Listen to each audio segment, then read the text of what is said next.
tonight we've been playing Darien Apocalypse. We're in the middle of the Kickstarter, so we thought it was a good idea to give it a whirl. Malcolm hasn't played it before. Come to you in a minute. Jason has played it at the very inception, and he won tonight. So we'll wait with bated breath. Gary, take it away. Right. Well, as people have said, it seems like the actions in the game are quite simple, and they are, because it's very obvious what those actions are. You're moving stuff, you're building, you're trading, whatever.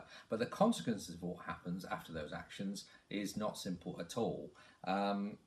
There's the randomness of the horseman, who can totally ruin what you thought was a well-laid plan.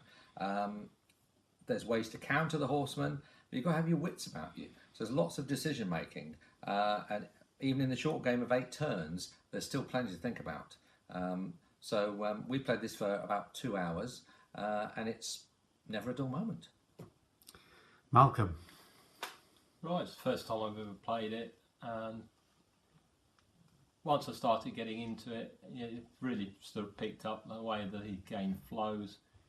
You have to be very aware of what is going on, and there are quite a lot of random events that can occur, which, as Gary said earlier on, throws you totally.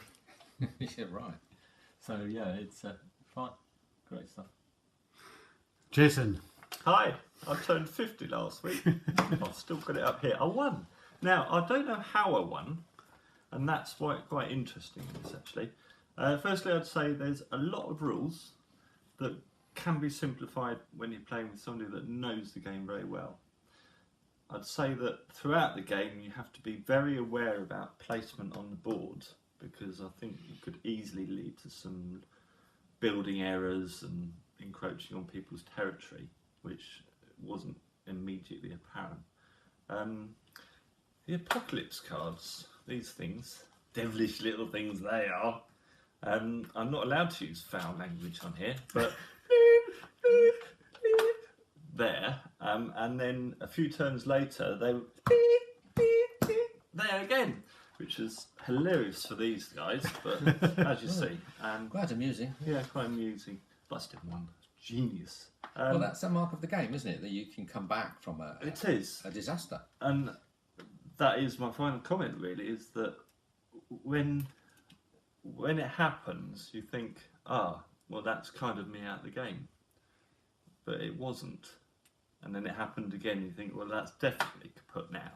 And it still wasn't. And it still wasn't.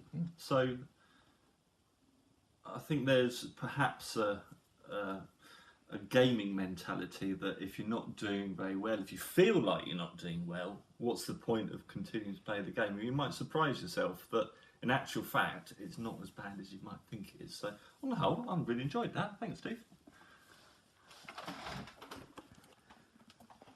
And Steve himself. Yeah, well, I think playing tonight really showed me that anybody starting to play this game for the first time really should play it as a cooperative game. It really works well in the cooperative, in the sense that you all kind of get it, that the horsemen are a complete nightmare for everybody.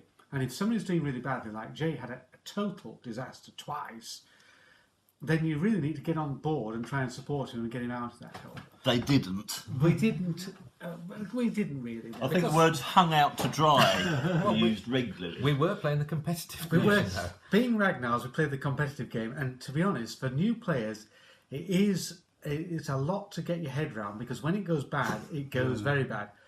Thematically, that is brilliant, because anybody who knows the Darien situation, these guys must have felt it was far worse than playing a board game, I can tell you. They had a really rough time. We've only been here playing a board game, have a few beers, it's been okay, we've survived. But the point is, other people didn't. But I do recommend that whole aspect, that sometimes in a game, to feel that kind of desperation is quite a novel experience and quite good. But I would put it in a cooperative context first for most people who play it.